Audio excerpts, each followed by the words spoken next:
नमस्कार, मैं हूं अनुराधा प्रसाद। आप देख रहे हैं इतिहास गवाह है बंगाल स्पेशल। 2021 के चुनावी अखाड़े के लिहाज से 6 अप्रैल की तारीख सबसे खास है।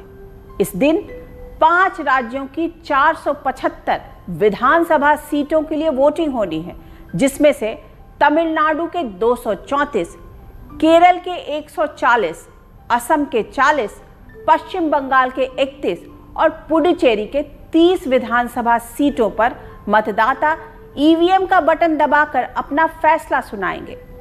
सभी सीटों पर चुनाव प्रचार थम चुका है। बैटल ऑफ बंगाल के ये तीसरे चरण का चुनाव होगा।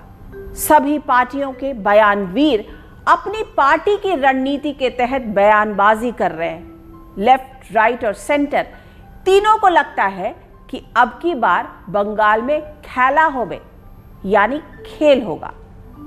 अपनी इस खास सीरीज में कल मैंने आपको दिखाया था कि कैसे बंगाल में इमरजेंसी के बाद हुए विधानसभा चुनाव में बड़ा खेल हुआ। 44 साल पहले हुए उस चुनाव में कांग्रेस का सूपड़ा ऐसे साफ हुआ कि आज तक सत्ता में वापसी नहीं हो पाई है। मुख्यमंत्री सिद्धार्थ शंकर रे की नीतियों ने कांग्रेस की जड़ें हिला कर रख दी, जिससे कम्युनिस्टों को आम लोगों में जनाधार मजबूत करने का शानदार मौका मिला। अब आगे की कहानी।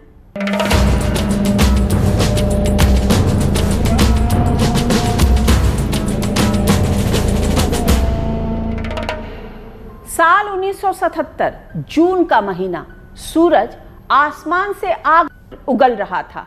बंगाल के लोग प्रचंड गर्मी और तत्कालीन मुख्यमंत्री सिद्धार्थ शंकर रे की सरकार दोनों से बेहाल थे। लेकिन कांग्रेस के बड़े नेताओं को आम लोगों के भीतर पनप रहे आक्रोश का अंदाजा ही नहीं था। सूबे के लोगों ने अपने गुस्से का इजहार कांग्रेस की जगह लेफ्ट फ्रंट को वोट देकर किया। सीपीएम की अगुवाई वाले लेफ्ट फ्रंट ने 54% वोट हासिल करके 294 में से 231 सीटें जीत ली। बंगाल की जमीन पर कम्युनिस्टों को यह कामयाबी रातों रात नहीं मिली थी। इसके लिए उन्होंने ठोस रणनीति के साथ जमीनी स्तर पर लगातार काम किया। सीपीएम के पास ज्योति बासु जैसा कद्दावर नेता था, जो हिंदुस्तान में बदलाव के लिए ना तो पूरी तरह से साम्यवाद के स्टालिन मॉडल को सही मानता था और न ही माओ के मॉडल को। लंदन में पढ़े ज्योति बासु साम्यवाद की अलग अलग धाराओं के बीच एक ऐसा रास्ता निकालने में जुटे थे जो भारतीय आबो हवा में फल फूल सके। उन्होंने बंदूक के दम पर क्रांति की जगह बांग्ला, बंगालियत और लोगों की रोजी रोटी से जुड़े मुद्दों को पार्टी के एजेंडे में शामिल किया। पश्चिम बंगाल के सियासी पटल पर ज्योति बासु की पहचान वामपंथ के सभ्य चेहरा के तौर पर होने लगी। बंगाल के भद्र मानुष को ज्योति दा का यह अंदाज भा गया और लोगों ने लेफ्ट फ्रंट को जमकर वोट दिया।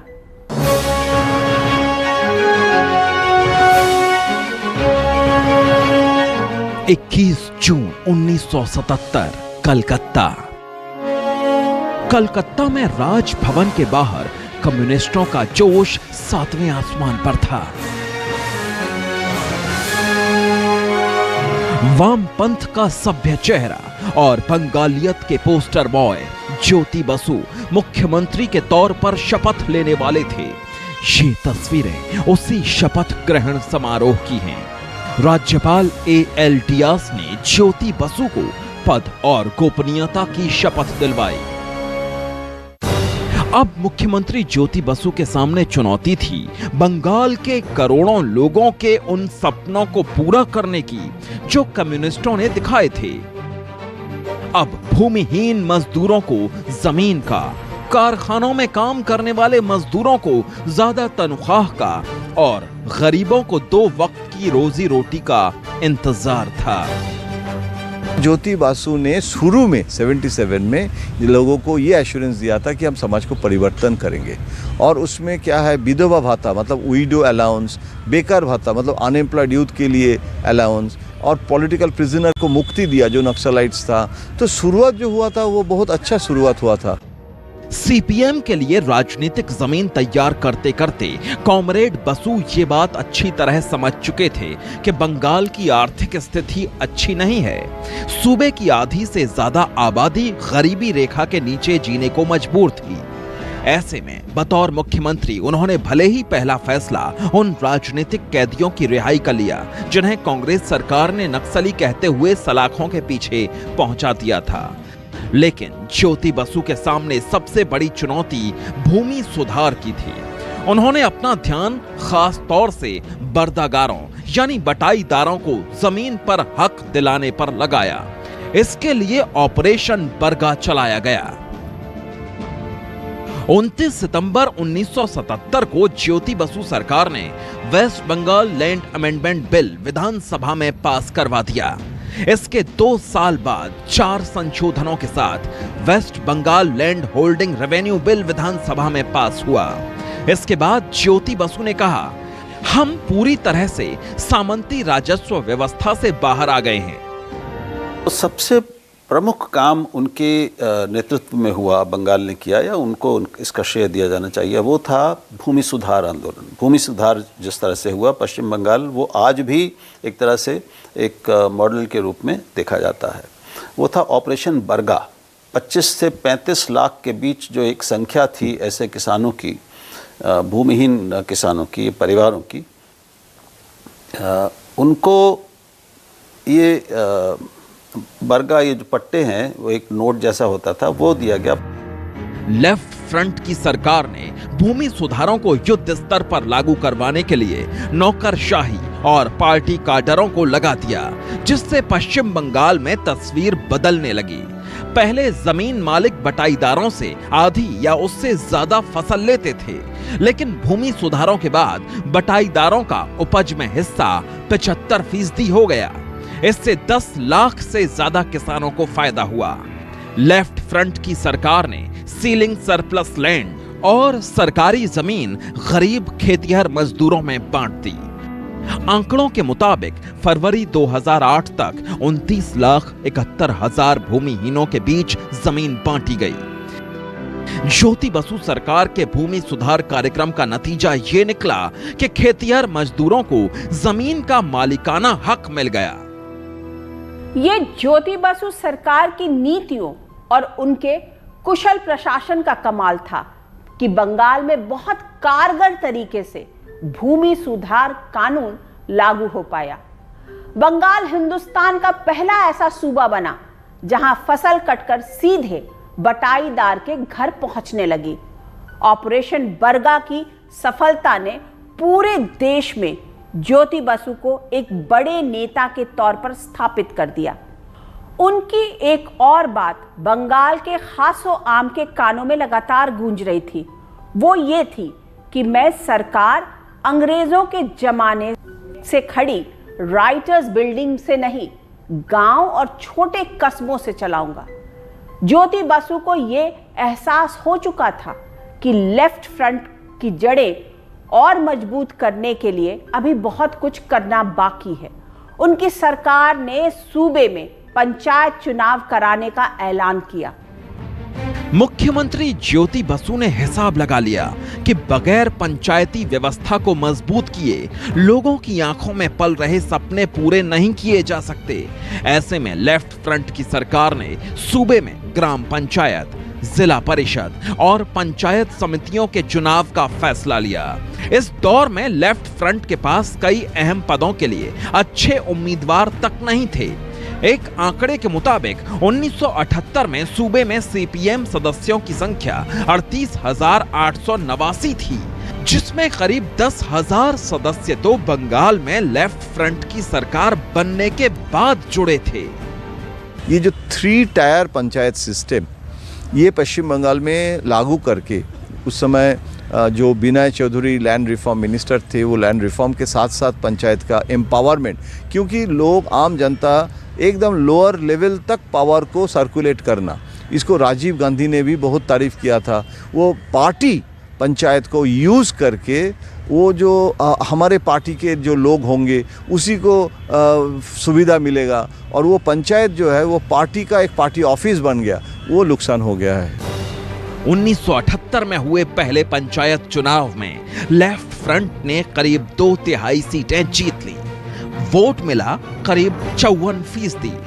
आपको ये जानकर हैरानी होगी कि पंचायत चुनाव जीतने वाले ज्यादातर उम्मीदवार बटाईदार नहीं थे, बल्कि ये छोटे जोतदार, किसान, शिक्षक और समाज सेवियों की जमात से थे। लेकिन ये लोग भी बंगाल की तेजी से बदलती फिजा में लाल सलाम करने लगे और कम्युनिस्टों की सियासी राह पर चलते हुए बदलाव और क्रांति की बातें करने लगे। सीपीएम के काडर को, कार्यकर्ताओं को एक तरह से राज्य का समांतर राज्य बना दिया गया, उनका एक जाल बना दिया गया, और लोगों और सरकार के बीच में पुल का काम सीपीएम का ये काडर करने लगा। लोगों को उनके काम करवाना, उनको उनके अधिकार दिलवाना, या कहीं कुछ गड़बड़ हो तो उसको ठीक करवाना। पंचायत चुनाव से सीपीएम का जनाधार एकाएक बढ़ गया। पार्टी को भारी तादाद में निष्ठावान काडर मिले, तो लेफ्ट पार्टी के काडरों को पंचायत चुनाव के जरिए सत्ता में भागीदारी का मौका मिला। पंचायतों की ताकत और अधिकार में इजाफे से लेफ्ट फ्रंट की नीतियों का जमीन पर असर दिखना शुरू हो गया।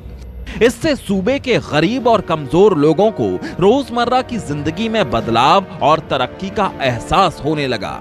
इससे बंगाल की सियासी जमीन पर तेजी से लेफ्ट फ्रंट की जड़ें मजबूत होने लगी और कांग्रेस का आधार दिनों दिन सिकुड़ने लगा। बदलती राजनीतिक फिजा में अलग अलग पार्टियों के कार्यकर्ताओं ने भी लेफ्ट का लबादा उड़ना शुरू कर दिया और बंगाल में हर गली चौराहे पर लाल सलाम गूंजने लगा। ऐसा नहीं था कि 1978 के पंचायत चुनाव के दौरान लेफ्ट फ्रंट के भीतर मतभेद या खटपट नहीं थी, लेकिन पार्टी के बड़े नेताओं ने सार्वजनिक मंचों पर अपना मतभेद सामने नहीं आने दिया। कई सीटों पर तो सीपीएम और फॉरवर्ड ब्लॉक के उम्मीदवार आमने सामने थे। उत्तर परगना के कुछ ब्लॉक में तो कांग्रेस, सीपीएम और फॉरवर्ड ब्लॉक के उम्मीदवारों के बीच त्रिकोणीय मुकाबला रहा। चुनाव के नतीजों ने कांग्रेस की लुटिया डुबो दी। विधानसभा और पंचायत चुनाव के नतीजों ने सूबे में कांग्रेस के नरेंद्र सरकार, डॉक्टर मोतहर हुसैन और प्रियरंजन दास मुंशी जैसे नेताओं को ये एहसास जरूर दिला दिया कि लेफ्ट फ्रंट को बंगाल से उखाड़ना आसान नहीं है। बंगाल की जमीन पर सीपीएम के पैर मजबूती से जमते जा रहे थे, क्योंकि पार्टी के पास ज्योति बासु जैसा चेहरा था, जो बाहर से तो मार्क्सवादी दिखता था, लेकिन भीतर से पूरी तरह प्रैग्मैटिक यानी व्यवहारिक। उन्होंने ऐसा रास्ता अपनाया जिससे सीपीएम ने मार्क्सवाद और बंगाली राष्ट्रवाद के बीच में तालमेल बैठाते हुए घर घर तक अपनी पहुंच और पहचान बना ली। 80 के दशक के शुरुआती दौर तक बंगाल के कोने कोने में सीपीएम का काडर तैयार हो गया। स्कूल, कॉलेज, कारखानों, बाजार, ट्रेड यूनियनों तक ऐसी कोई जगह नहीं बची जहां सीपीएम ने काडर खड़ा न कर लिया हो। कोई भी संगठन चलाने और उसे मजबूती देने के लिए पैसे की जरूरत होती है। ऐसे में सीपीएम काडर के सामने सबसे बड़ी चुनौती चंदा जुटाने की आई। इस काम में छात्र, नौजवान, महिला और ट्रेड यूनियनों में सक्रिय सीपीएम से जुड़े लोगों को लगा दिया गया। लाल सलाम करने वाले सीपीएम कार्यकर्ताओं के पास खास तौर से 2 काम थे। पहला, पार्टी के लिए चंदा जुटाना और दूसरा, जनाधार बढ़ाना। पार्टी की रैलियों के लिए भीड़ जुटाना और बैठकों के आयोजन में मदद मुख्य काम बन गया। ऐसे कार्यकर्ताओं की पार्टी में अहमियत बढ़ने लगी जो ज्यादा से ज्यादा चंदा जमा करते थे।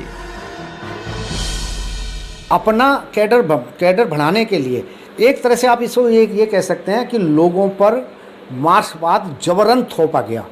उन्हें मार्क्सवाद का साहित्य पढ़ने के लिए जबरन चंदा लेके कि वो जबरन चंदा वसूलते थे और मार्क्सवाद का साहित्य लोगों को दे देते थे। तो इस तरह से उन्होंने अपना आधार बनाया। सीपीएम ने चंदा जमा करने के लिए पार्टी के भीतर एक पूरा सिस्टम खड़ा कर दिया। इसके लिए इलाकों का भी बंटवारा होने लगा। उस दौर में चंदे की रकम 5 से 100 रुपए तक थी। सीपीएम कार्यकर्ता घर घर जाकर पार्टी फंड जमा करते थे।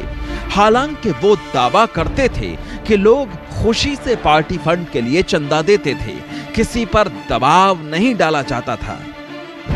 लेकिन ये भी बड़ा सच है कि चंदा देने वालों के साथ सीपीएम के कार्यकर्ता हमेशा खड़े रहते थे। धीरे धीरे इन जो काडर था सीपीएम का, उसके निहित स्वार्थ पैदा होते गए।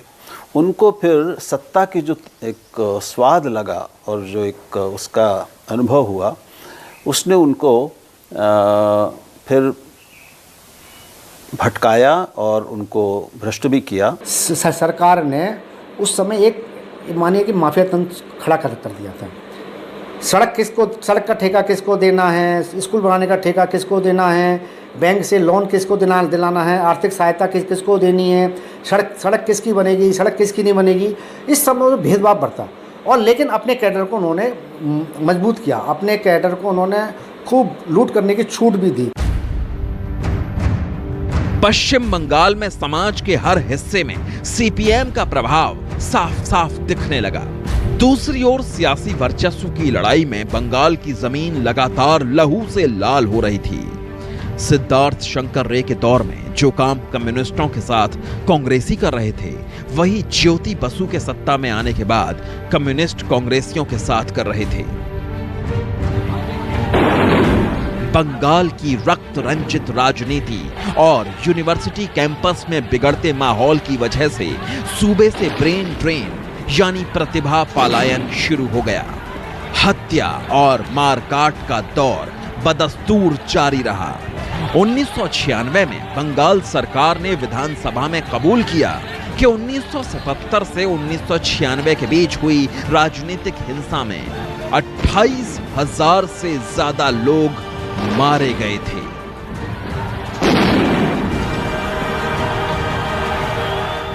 पश्चिम बंगाल की बदली आबो हवा में लेफ्ट फ्रंट सरकार ने 2 बड़ी जमात तैयार कर दी।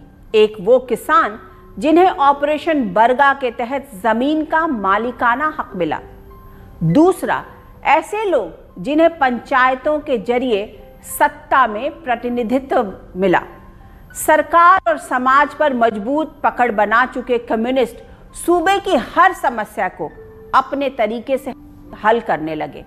इस कड़ी में मरीज छापी का जिक्र करना बहुत जरूरी है, जहां हुगली और पद्मा नदी की धाराएं समंदर में मिलती हैं। इस वीरान द्वीप पर बांग्लादेश से भागकर आए हिंदू शरणार्थियों ने अपना ठिकाना बना रखा था।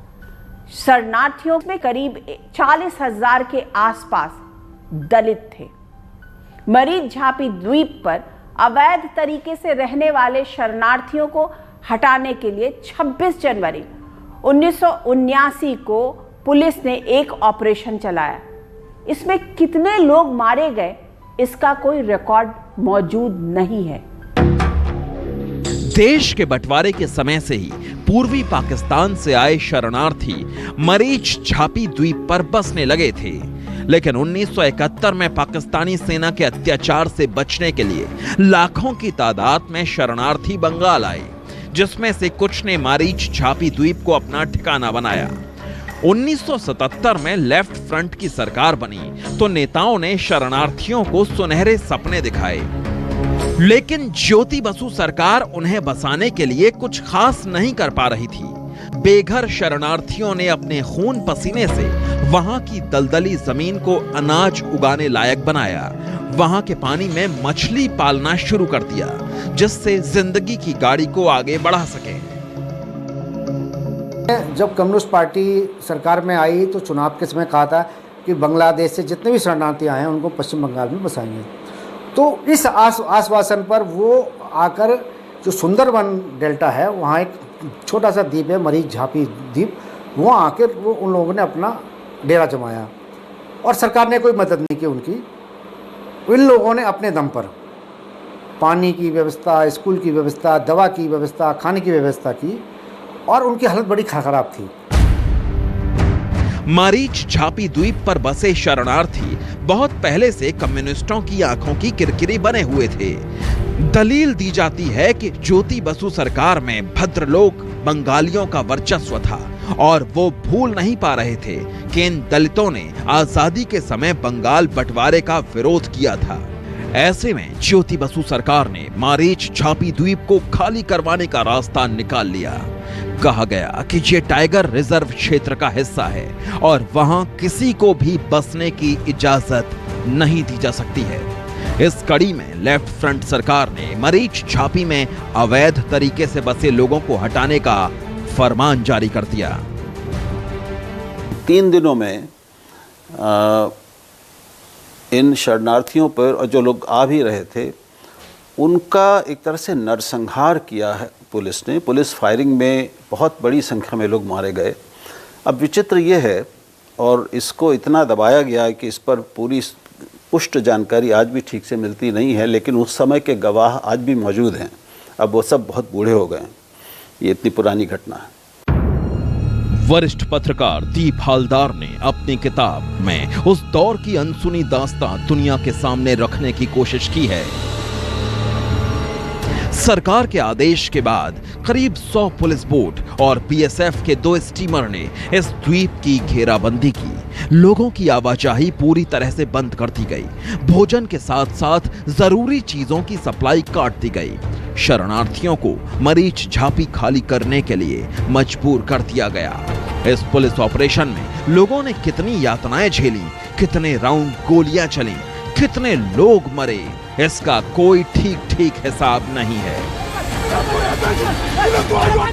इस दिन पूरा देश 1979 में गणतंत्र दिवस मना रहा था। 26 जनवरी 1979 के दिन पश्चिम बंगाल पुलिस ने बीएसएफ के साथ 100 बोट्स, 102 बड़े स्टीमर और 100 नावों के साथ जवान भरकर मारीच झापी द्वीप को चारों तरफ से घेर लिया। उनके पानी में जहर मिला दिया गया।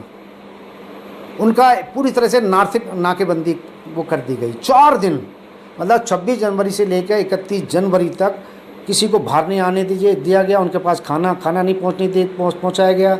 उनको पानी नहीं दिया गया। तो उनके और फिर पुलिस ने गोलीबारी की। तो इस सब ऐसे हालात में उन लोगों पर गोली बरसाई गई और 1500 लोग मौके पे मारे गए। हजारों लोग समुद्र में बह गए। लेफ्ट सरकार ने ऐसा ऑपरेशन चलाया कि शरणार्थियों को मजबूरन मारीच झापी द्वीप खाली करना पड़ा। जो जिंदा बचे उन्हें या तो वापस दंडकारण्य भेज दिया गया या उनके गायब होने को लेकर सैकड़ों कहानियां आज भी सुंदरवन इलाके में कही और सुनी जाती हैं। मारीच झापी द्वीप से शरणार्थियों को हटाने के लिए ज्योति बसु की पुलिस ने जो तरीका आजमाया था उसकी तुलना अंग्रेजों के जमाने में हुए जालियांवाला बाग नरसंहार से की जाती है। इतिहास में जब भी ज्योति बसु का जिक्र आएगा, मारीच झापी नरसंहार उनकी शख्सियत पर एक बदनुमा दाग की तरह नजर आएगा। उनकी नीतियों की वजह से बंगाल के खेतिहर मजदूरों की किस्मत के बंद दरवाजे तो खुले, लेकिन सूबे में फैक्ट्रीज के बंद होने का सिलसिला तेजी से जारी रहा। सूबे में रोजगार के मौके तेजी से सिमटने लगे। इतिहास गवाह है। बंगाल स्पेशल के इस एपिसोड में बस इतना ही। अगले हफ्ते आपको दिखाएंगे बंगाल में कैसे निकला कारोबार का कबाड़ा। तब तक के लिए मुझे दीजिए इजाजत। चुनाव से जुड़ी निष्पक्ष खबरें और अपने हक से जुड़े मुद्दों की मुखर आवाज के लिए आप देखते रहिए न्यूज़ 24। नमस्कार।